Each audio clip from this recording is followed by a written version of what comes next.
Again, I know I just asked you this, but I'll kind of ask it on the record now. About how long ago did you leave Venezuela? It was about 2014 when my son was 1 year old.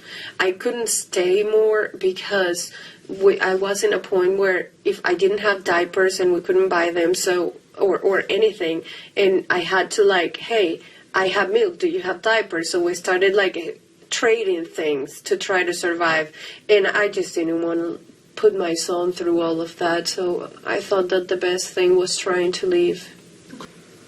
So we are hoping for change because of the presence of the United States. Now, we need to set the record straight. Venezuela had her golden years in the 70s and the 80s. Venezuela's oil industry was run by the United States, by American companies, by Americans. Americans built schools, Americans built infrastructures and roads and everything.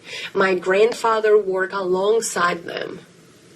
This is not oh, America wants the oil of Venezuela. I mean, of course, Russia, Iran, all of them also want the oil, but the difference is what is being used for. When Venezuela was in its prime, it was the United States. We have words in our language that are an adaptation of Americans. Watchman is the guy that stands watch. We call it watchman. But it's because we were so close with the Americans in the 70s that were all the companies in the western part of Venezuela that were running the oil industry and its peak of the best, that we became like one. And then what happened? In the late 80s, Carlos Andrés Pérez, that was the president before Chavez, then he decided to nationalize it. And that's when some of the companies started to leave the country. After that, after a few years of Chavez in power, then he decided to 100% nationalize it, but he didn't do it in the way that should be done by repaying the investments or setting the record straight with the companies and sending them out. He expropriated the companies and became Petróleos de Venezuela. What happened? Total chaos, because not a single Venezuelan was prepared to work with the oil companies that they were left with. They didn't know how to work with their refineries. They didn't know how to work with the companies themselves.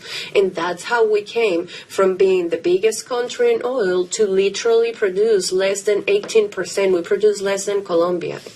It's just insane. We can't even refine our heavy oil. That's why Iran has to help us. It's just insane. It's a lot that goes on. So when somebody says, oh, America just wants the oil, take it. We just want food. Take the oil. If Russia and Iran and all of those countries are taking it already, Cuba, please, America, take it. Welcome, Americans, please. We just want to be able to have a life.